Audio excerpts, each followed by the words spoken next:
Okay. 7 o'clock. Vice Chair reminds me it's time to start. And she's right. I don't want to be late. So it's 7 o'clock. It's the third. It's the third month. That's March 25th. Call to order. We're missing, we have regrets from Trustee Sharker, who is traveling. First in camera session, none. Good. Treaty acknowledgement. We acknowledge that we are signatories of Treaty 5 and that we reside in the traditional territory of the Sichuan Cree Nation. The school district of Mystery Lake is located in the community of Thompson in the province of Manitoba. Manitoba is located on the traditional and ancestral lands of the Niihito Innu Cree, Denisunlin Dene, Métis Inuit, Asininu, Oji Cree, Anishinaabe, Ojibwe, and Dakota Oyata Dakota nations. The school district of Mystery Lake remains committed to honoring treaties in the spirit of truth and reconciliation. You are all treaty people. We have before us the agenda for tonight. Can I have someone move that we accept the agenda for tonight? Trustee Young, seconded by Trustee Humby. All those in favor? We're going to have before us the minutes from March 11th. They were circulated previous to the meeting for your perusal. Can I have someone move that we accept the minutes from last meeting? Trustee Humby, seconded by Trustee Nicholsaw. Any amendments or anything to be changed? I abstained from them. Okay. Because I wasn't here. Okay, you missed a good meeting. Nice to have you back with us. All those in favor? All right. Delegations and presentations, none. Business from previous board meeting, none. 8 already. Yeah. Superintendent, you are up. Went so fast, I'm not even. Well, keep up. Here. Come on. Thanks, Kelly. I've provided you with a written report. Just a few human resources initiatives. I submitted our FIPA report for the Freedom of Information and Protections and Privacy Act. This is required annually through the province to the privacy officer. The Admin Procedure Review Committee met and we reviewed 8 administrative procedures. There were some significant changes to some of them. There's been some new legislation regarding the rights for specific children to attend school. It's changed, so we've revamped that. I have a resignation. Jennifer Dyke has submitted her letter of resignation effective June 30th, 2025. She started working for the district in 2006 as an educational assistant. She left her position. She returned to school at UCN, where she became a teacher. In 2014, she started Artie Parker as an ideal classroom teacher, and she's resigning from her teaching position as a Pathways program. And the other thing is, and we don't have to decide now, but we're looking for judges for the Northern Regional Science Fair, which we are hosting the 11th and 12th of April. The commitment will be Friday night for a couple of hours. We usually bring in pizza for our judges. I do a judging information session. At that time, the judges have the opportunity to read through the projects. And then Saturday morning from like 9 till about noon, sometimes it doesn't take that long. That's when the judges will have the opportunity to meet the kids and interview the students about their projects. So if anybody's interested, nobody has to commit right now, but just shoot me an email. Can you send that to my UCN email in case I have colleagues who are interested? Sure. Because they like. How are we doing on the? I'm just going to break here for a minute. my co-partner for judges. Yeah, I do have up to now 10 Okay. judges, and I guess we'll have around like 40 total. Okay, so How many judges do you need? Well, Like, as many. yeah, the more we have, the quicker it goes for Okay. folks. But And sometimes the original we partner judges together, and I have 2 from UCN. oh, you have 2 from UCN already. Kirk and Eastwood. Oh, perfect. Yeah, and then anyone else that is welcome. I have also and his wife coming, Beautiful. and then yeah. so anybody who's interested, as I said, just That's exhausted all my friends. I have no more friends. Okay, good. Any questions for the superintendent? Okay. the other, just a comment, we've got some generic job postings. Obviously, we have 2 resignation dates. Anybody who was hired after 2004 has to resign by the end of April. I did have some early resignations, which gives you an opportunity to kind of get a jump start on hiring. So we've got just right now some early years postings out and some junior high postings. We've got quite a few UCN grads coming out. So just so they know. I heard this class is a big one, is it? I'm still waiting for the numbers I requested. But so just giving people an idea of what types of opportunities are out there. So Yeah. hopefully we can get maybe a little bit of a head start on things. Good. Cool. Question. Certainly. Is there more of those job fairs coming up? Uh, Like for you to No, generally, I think that job fair season's pretty much like February, March. Universities, like most of them are doing their student teaching right now. So they usually February, March, and then again, you'll see job fairs like September, October at different places. But I'm optimistic. I don't want to jinx myself, but I'm hoping that it's with a few more graduates coming out of UCN. I've been in touch. There's a few people I know moving to town. Husbands are RCMP, so hopefully. We were talking about some Southern student teachers coming up and interning. That was a conversation last year, was it? Well, we're getting actually more Brandon University students. We have, I think there are 4. Maybe those are Doing what their I'm thinking. So that happened?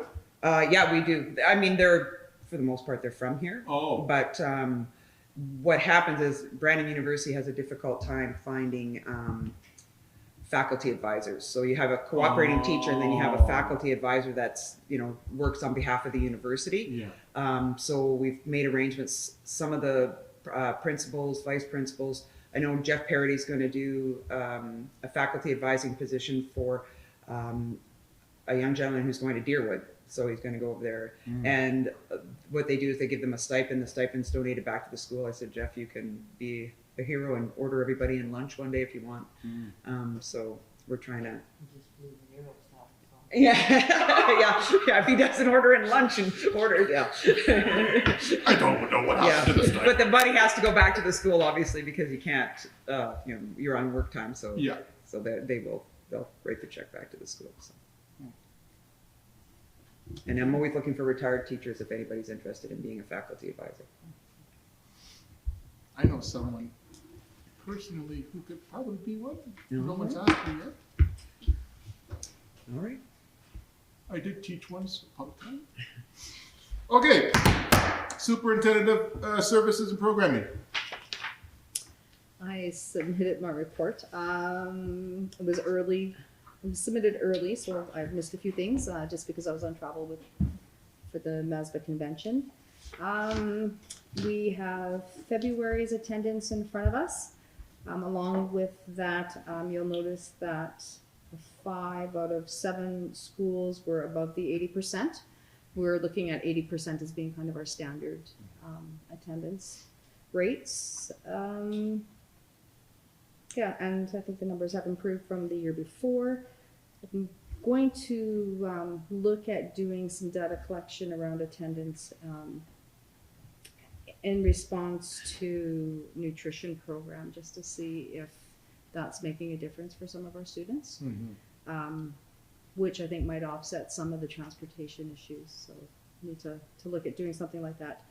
I included the student population. You can see that we're down in February 46 students. Not too alarming considering 37 of those students are from Artie Parker, and that's semester change. So that's quite normal to see those numbers. I did attend the MASBA convention. It was really nice to see all the trustees and to see some of my colleagues from across the province. I got a chance to catch up with a lot of them and just talk about some of our issues that are happening in our schools. And I did attend 2 sessions. One was on AI, which is something I don't know a lot about. And I think that it's something that's coming pretty fast and furious for us. I think our kids are a little bit more ahead of us than we are. There were conversation around having procedure and policy in place. We need to get ahead of that before we're being challenged on things because we don't have procedure and policy in place. Some divisions are using it. A lot of concerns. The survey that was provided it was a company that provided the information, said that 52% of students are using AI. 60% of those students feel like it's cheating when they're using the AI because it's basically just dumping in a bunch of words and then all that information is pulled from the web. There is a free AI and then there's paid AI, so something to keep in mind. But there is the question around academic integrity and maybe having to look at assessment differently rather than just being provided with something written. Now we may need to be demonstrating learning in presentations or extension of learning.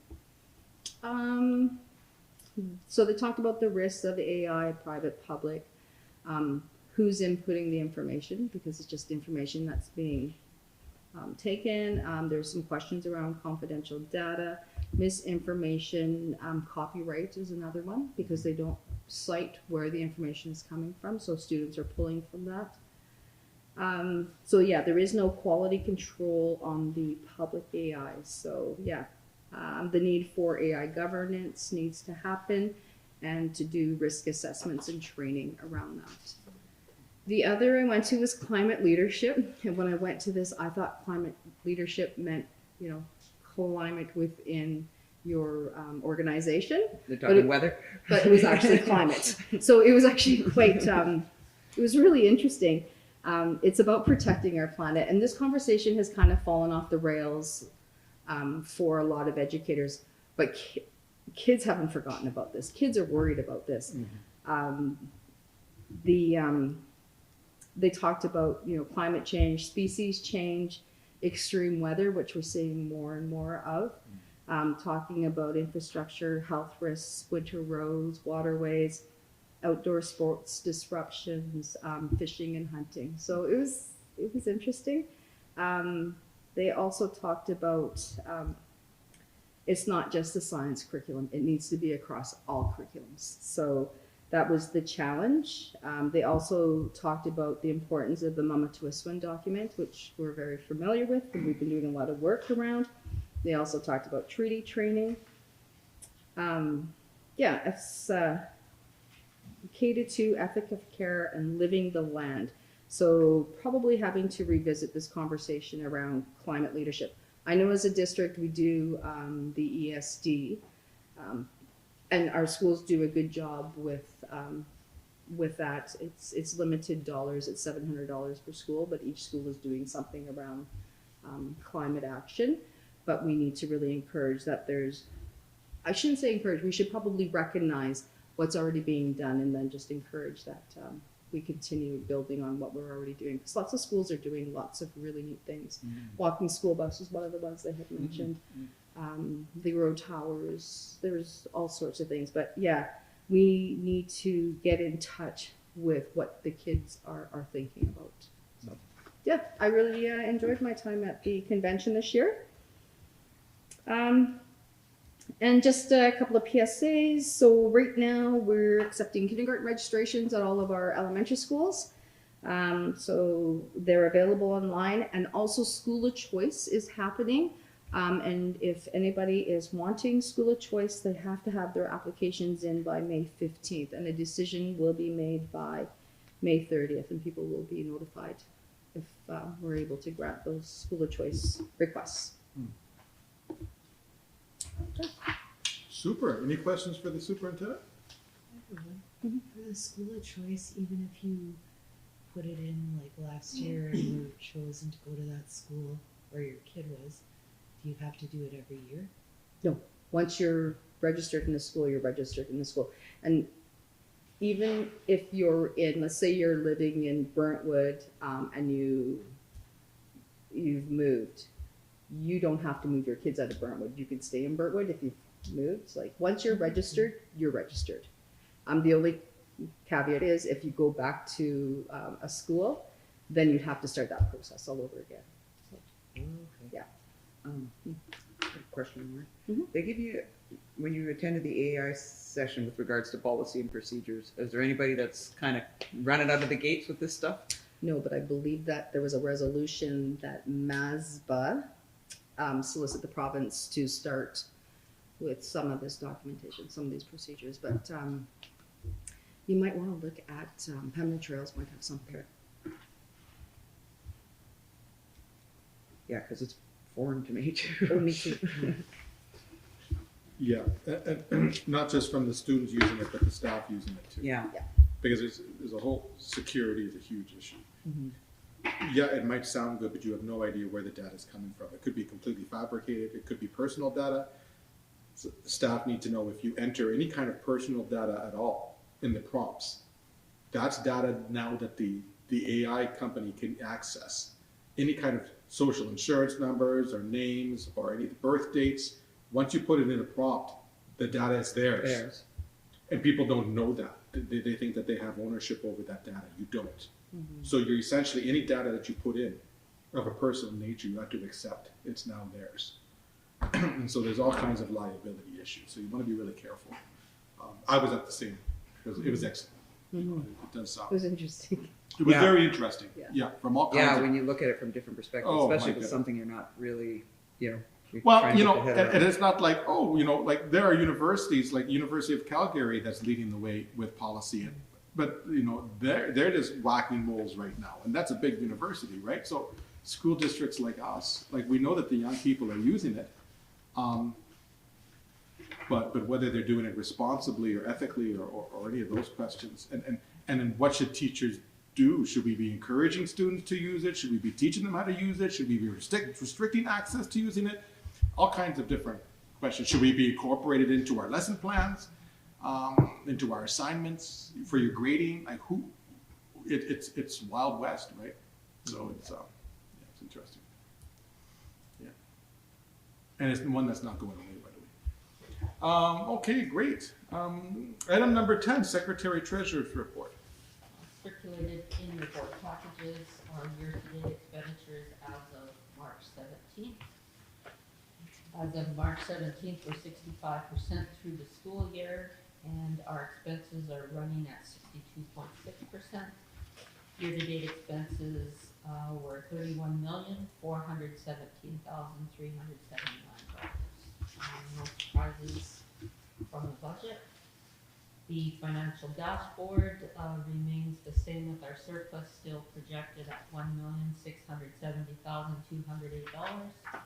Our breakfast and snack programs addressing food insecurity is 44.75% year-to-date spent.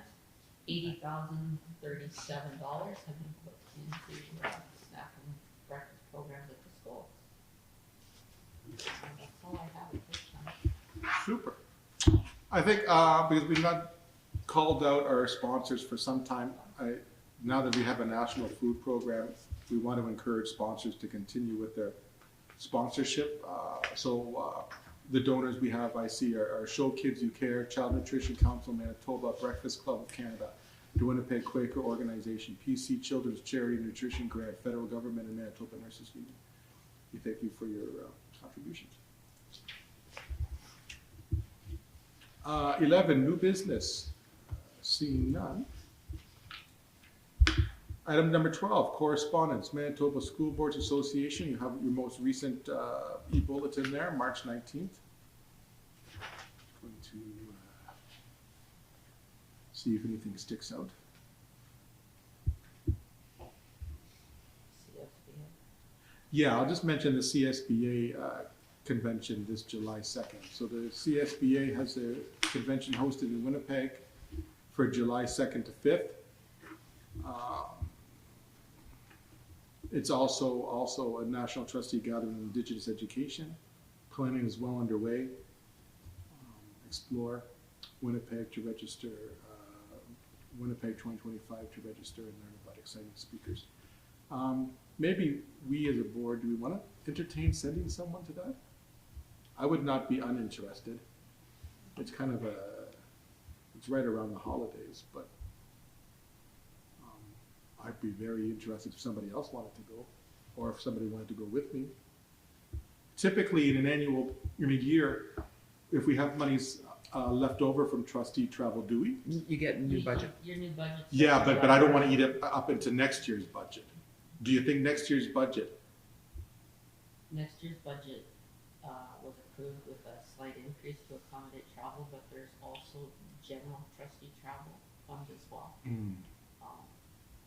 We could write a motion, if it's the will of the board to, that when we seek trustee travel approval, that it come from the general funds instead of the individual to ensure attendance at the provincial convention. Yeah. I'm just thinking for a national convention, this is about as close as it's ever going to get. Oh, yeah, I for mean, sure. when was the last one in Newfoundland? With regards Toronto, I think. to your indemnity bylaws or your travel, what if all the travel's paid before June 30th? Because the conference is after June It's 30th? New Year. Okay, it's still considered, even though it's expensed before June 30th, it's still considered It's New in Year. prepaid. Would anybody else be interested to go? Then I have to look at my calendar. I have to look at my calendar too. We But- have some time. We have some time to decide. It would be nice, I mean, like I said, that's as close as we're ever going to get to a national convention. So think about it. Download it to reach out Yeah, for the next agenda. yeah, exactly. Let's return to that. I need to look at my calendar. Committee reports already, good.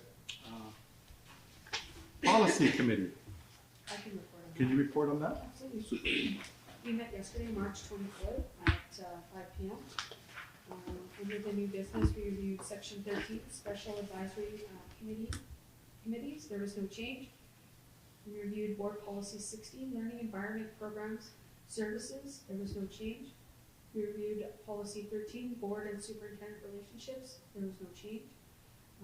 Angel is to provide wording in section 2, inaugural meetings of the board, to state that in order of trustee to accept a nomination, they must provide consent in written to allow their candidacy to stand if they are not physical attendance at the meeting, and their next meeting is to be determined. Any questions? Okay, did you want to wait for next week to present, next meeting to present on educational program? Yeah, Yeah. sure. Okay. Because we just met 20 minutes ago. 13.3, Public Relations Committee. Angel did send an update, but I unfortunately did not attach it, so I'll attach it next meeting. Table it? Okay. Sorry. That's okay. I don't have it. 13.4, Finance Committee. We haven't met since last reported. Next meeting is April 15th. Other committees, AHAC, bargaining, We have a tentative meeting with MSBA April 9th at 9 a.m. April 9th. April 9th, yeah. Just to get the rundown from them and start the process. How about the Manitoba Games? What do you think? Pension? Pension did meet, but unfortunately I didn't attend a meeting. Am I forgetting anything else? I think that's good. Trustee comments. Trustee Humby? Yes.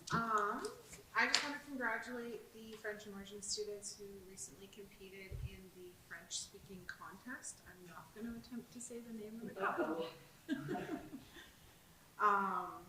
And just a reminder for parents and guardians of grade 8 students that there will be a Welcome to Artie Parker Collegiate Night on Wednesday, March 26th at 7 p.m. in the Lechman Theater at Artie Parker. No comment for me. Happy said it all. I just want to say big congratulations to Corey Beardy, Artie Parker student who went to Italy to participate in the Special Olympics, and he did quite well, placing in a number of events. So congratulations to you. Good job. Gold medal. Yeah. Yeah. We got a gold and then fourth and a fifth and a few different things. I believe the gold was in a relay race, wasn't it? I can see it's here. Congratulations. Vice Chair? Yeah. Way to go to our senior varsity basketball teams. Even though you didn't win, you played your hearts out. And for some of the teams, this was your last high school basketball event. So I hope you guys enjoyed every minute of it. Shout out to Canada Safeway Thompson for letting our Juniper students bag groceries, and for the support in our breakfast program at Juniper School. And Mrs. Thank you. Hankew's grade 2 class of Burtwood School made some pretty awesome leprechaun traps. So I just wanted to say that they were really cool. And reminder to all parents, information night at Artie Parker Collegiate for all grade 8 students is tomorrow at 7 p.m. in the Lechman Theater.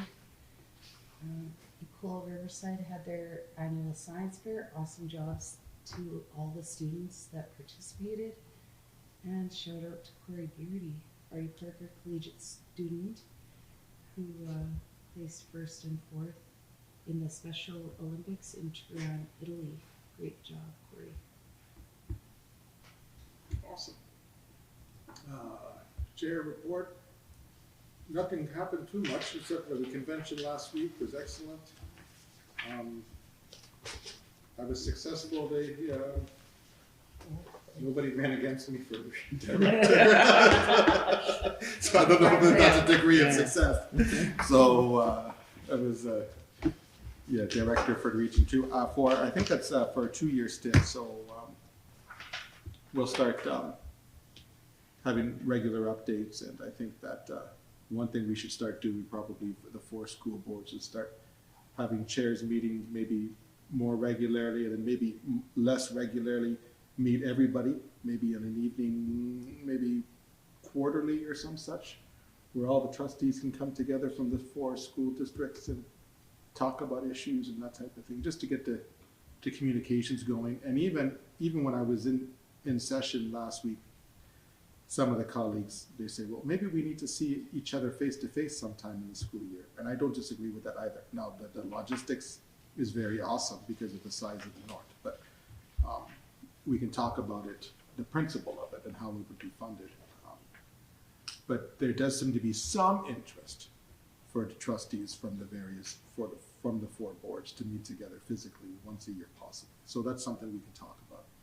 I don't know if we've ever done that in the recent past. Oh, yeah. Did we used to do that? Yeah. Is that Trustee orientation. Yeah. They used to host it, like the PAW would host, we would host. And move around? Yeah, pre-COVID. Okay, It wow. hasn't come back, I don't think, since COVID. No. I think there's interest in seeing if it can come back. So let's keep it cooking. It was like a Friday night and a Saturday morning or something. Yeah, and what budget did it come from? The respective school board budgets? Yeah. Whoever was the Host would be the put up for the money, the food and the. Yeah, you post it and. Yeah. all the- Yeah, and everybody usually would carpool, like, you know, And people stay at the 4 or hotel? 5. Yep, 4 or 5 people get in a car and go to Yeah. PAW or Flin Flon. Okay, well, let's cook it and see. I'd be interested to see it come back. It's a good opportunity to see what I other think so. things, other divisions that are very close to us are doing, and Well, it's even nice when we're together in Winnipeg, together, the 8 of us. But of course, we're missing 70% of our membership. Like most trustees aren't there for many of the 4 boards. So if we can meet maybe once a year in a different location where we can at least get 60 or 70% attendance and try to get, more collegiality, I guess is, more. Yeah, I think it's a healthy thing. Yeah. Okay, questions from the public? Public? No question? No heckle? No? Just a shout out? The science fair shout out. We'll take it. And Riverside is hosting? Yeah. Yeah. Super. And what's the date again? Remind me. April 11th, 12th. 11th, 12th. Yeah, Friday evening for a couple hours. And that's open to the general public too, is it? Yeah, on Saturday at On the Saturday. Okay. Awesome. Okay. Thank you. Can I have someone move that we go into camera? Vice Chair, seconded by Trustee Nicholson. All those in favor?